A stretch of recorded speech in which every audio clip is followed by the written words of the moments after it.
কেউ যদি আমায় বলে যে আমার গিফট পেতে বা গিফট নিতে ভালো লাগে না, তাহলে সে যে এক কথায় মিথ্যে কথা বলছে তাতে কোনো সন্দেহ নেই।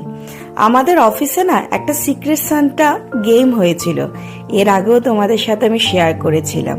আর সেখানে আমি এতগুলো গিফট পেয়েছিলাম। গিফটগুলো দেখো কত সুন্দর। এটা একটা বেলাভিটা একটা পারফিউম সেট, এটা একটা খুব সুন্দর কুর্তি, আর এটা আছে ক্যাসারোল সেট। আমি ভাবতে পারছি না এই যে ছোট ছোট মেয়েগুলো তাদের যে অক্লান্ত পরিশ্রম করা মায়নাগুলো টাকা অল্প অল্প করে জমিয়ে যে আমাদের জন্য যে গিফট কিনেছিল, এটা কিন্তু আমাদের কাছে অনেক অনেক দামি। হয়তো এগুলো পয়সা দিয়ে এর কোনো মূল্যবোধ আমি দিতে পারবো না। শুধু তাদেরকে একটা কথাই জানাই যে এত সুন্দরভাবে তোমরা যে সিক্রেট সান্টা গেমসটা পরিচালনা করেছো তার জন্য অসংখ্য ধন্যবাদ।